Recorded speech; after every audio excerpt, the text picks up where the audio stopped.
Commencez?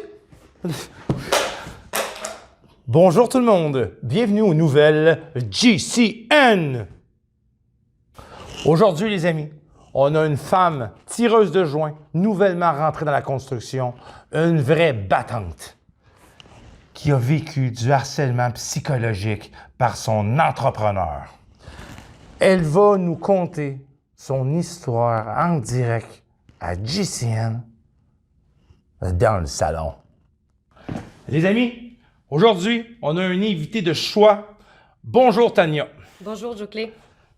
Tireuse de joint depuis le début juin. Une nouvelle femme rentrée dans la construction qui vit totalement l'enfer. Effectivement, oui. T'as peur de ton entrepreneur? Oui, à la limite, oui, parce que ça vient très extrême son affaire, c'est impossible. Qu'est-ce qui se passe?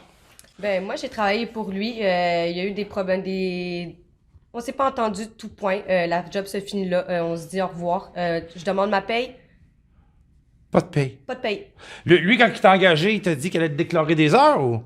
Ben au début, c'est ça, moi je disais que j'avais un problème, je croyais que je pouvais pas être engagée parce que j'avais pas mon préalable de secondaire 3 encore, tout, il me disait que non, il y avait pas de problème tout ça.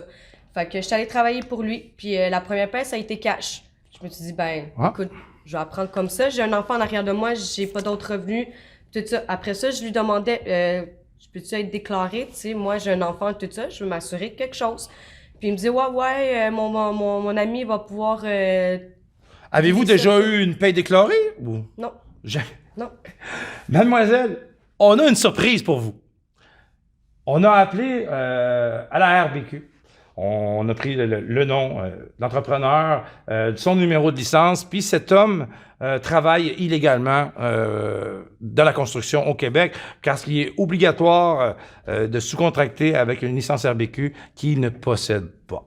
Ben, j'avais commencé à catcher un petit peu là, quand j'étais rendue au milieu, ça faisait un mois que je travaillais pour lui. Puis je voyais que ses affaires concordaient pas avec ce qu'il disait, la façon d'agir, quand on façon d'agir sur les chantiers, t'es violent ou?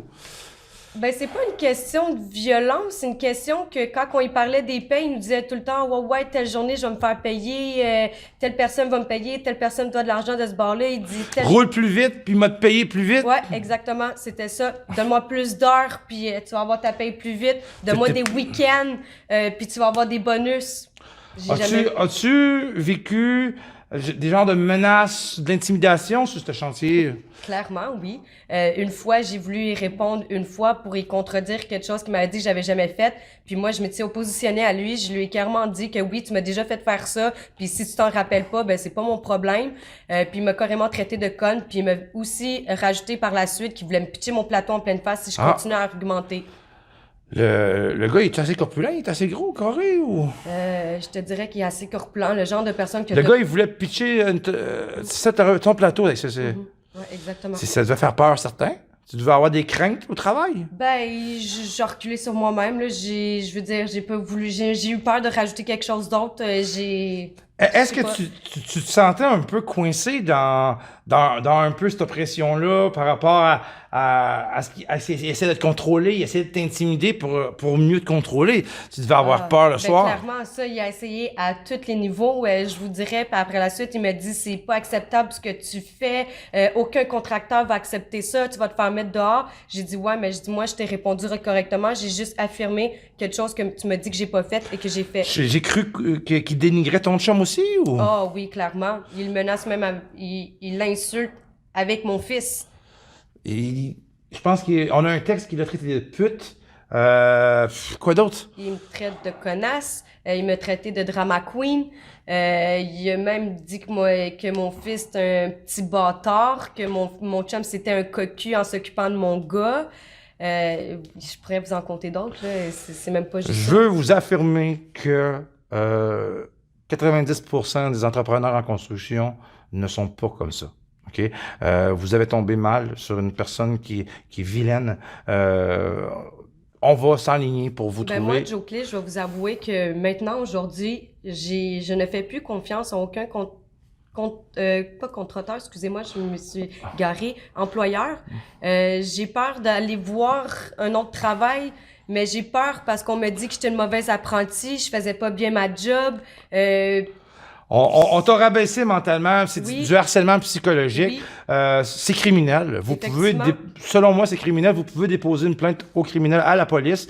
Il y a une ligne de téléphone de la CCQ d'intimidation qu'on a essayé de rejoindre, évidemment, qu'on n'a jamais eu de réponse. Avez-vous appelé vos syndicats? Ils vous ont-tu dirigé à un endroit? Ben moi, j'ai appelé mon syndicat, j'ai expliqué ma situation. Le syndicat, tout ce qu'il m'a dit, c'est d'appeler à la CCQ, de porter plainte. C'est à peu près dans tout ce qu'on m'enligne. C'est incroyable. C'est incroyable.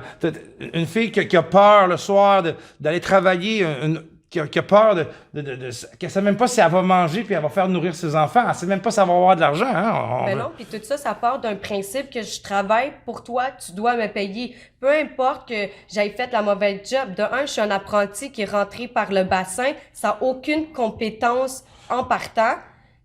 Et puis me faire dire que je peux pas être payé parce que j'ai fait des erreurs puis parce que je suis pas rentrée dans son temps à lui. Il voulait te couper parce que tu avais fait, mettons, une erreur. Oui, ça, il me demandait à un moment donné. J'ai fait un travail. Ça m'a pris un peu plus de temps pour le faire. À la fin de la journée, il me dit « Tania, ça n'a pas d'allure. » Il dit « Tu pourrais-tu couper dans tes heures d'aujourd'hui? » Puis il me l'a demandé à plusieurs reprises quand je travaillais pour lui de me couper des heures parce que j'étais pas assez rapide. C'est complètement un régime de peur. C'est un régime de peur dont toi tu te sens prise là-dedans, sûrement. Oui, puis je faisais plus d'heures parce qu'il me faisait sentir comme si j'étais obligée pour avoir ma propre paye que j'ai travaillé. Je veux dire, je me lève le matin et je suis partante pour aller travailler, je fais ma journée. Oui, il y a des moments dans ma journée que je vais être moins bonne, il y a d'autres moments où je vais être moins vite.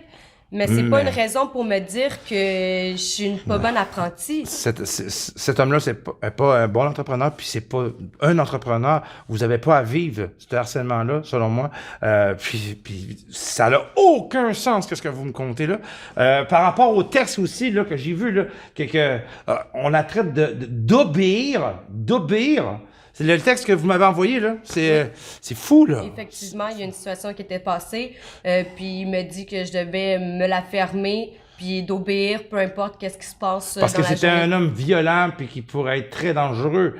De dire ça, comment tu pèses, là? Je pèse 100 livres tout mouillé. 100 livres tout mouillé d'un homme qui est corpulent, puis qui avec des menaces, puis tout. C'est pas drôle que vous avez vécu, là. Non, puis je vous dirais que par la suite, avec quand ça s'est passé, j'ai eu peur de faire les démarches. J'ai vraiment eu peur de faire les démarches par rapport à lui, parce qu'il était tellement agressif dans ses messages que je voulais pas faire quelque chose pour mettre ma famille en danger, surtout pour mon fils, que je sors, qu'il arrive quelque chose, ou... Est-ce qu'il vous écrivait souvent? Ben, quand il nous écrivait, c'était juste quand nous, on y écrivait pour lui demander quand est-ce que j'allais avoir ma paye. OK. Puis t'avais de la misère à avoir ta paye? J'avais vraiment de la misère. Puis il me sortait des excuses. Première des choses, l'équipe JCN, avec vous, on va vous accompagner là-dedans. On va faire des plaintes à l'ARBQ, on va faire des plaintes à la CCQ, on va faire une plainte à la police. On va vous trouver un travail, OK, avec déclaré, syndiqué. On va s'occuper de vous comme du monde pour que vous puissiez avoir une bonne voie pour rentrer dans la construction. Ces entrepreneurs-là ne devraient pas être en mesure d'engager personne et ne devraient même surtout pas être en liberté. Nous allons s'occuper. On va prendre la suite de tout ça. Je veux vous remercier d'avoir venu à mon bureau pour compter moi, ça. je vous remercie, vous, parce que moi, je trouve que c'est quelque chose d'important que le monde le sache. Pas le monde, mais surtout les filles. Parce que je sais comment c'est pas facile de travailler avec des garçons, surtout des garçons plus opposants que nous, qui vont nous faire à croire qu'on vaut rien. Mais je vous dis, les filles, c'est pas vrai. On est aussi travaillantes qu'un homme, puis on mérite notre place, puis on mérite d'être autant là que eux. Moi, c'est ce que je veux, puis je veux prouver que les femmes, on n'est pas juste des femmes. Ça me donne l'émotion, je trouve ça. Vous êtes une battante, je veux vous féliciter. Oui. Féliciter, on va vous accompagner dans la suite des choses. Puis merci beaucoup d'avoir venu à l'équipe de JCN. Merci à vous, Joe Clay. Yes. Elle n'a pogné un tout croche. Je ne sais pas comment elle a fait pour endurer toute cette haine, cet harcèlement, là, cette intimidation. Là. Écoute, juste un texte ordinaire qu'elle a reçu, parce que j'en ai reçu près d'une dizaine. Autre, je suis vraiment quelqu'un qui peut devenir violent. Ça fait peur. Et je ne dis pas que je vais te faire du mal. J'ai jamais touché à une femme de ma vie. Mais si tu me cherches, tu vas avoir un démon devant toi. C'est pas pour rien que je reste toujours de bonne humeur. J'ai un problème vraiment intense. Lorsqu'on me défie, je recule jamais, même d'un pouce. Je travaille sur moi depuis toujours pour être quelqu'un de bien. Cherche-moi pas, travaille et obéis. C'est pour ça que je te paye. Tania vient de Montréal, puis je demande un bon entrepreneur de tireur de joint. Cette femme-là, elle la drive, puis je veux qu'elle soit engagée, puis je veux qu'elle soit déclarée. Je demande LCN, Denis Lévesque, parce que son message doit circuler. La haine, le harcèlement psychologique, l'intimidation sur les chantiers, un point, c'est non!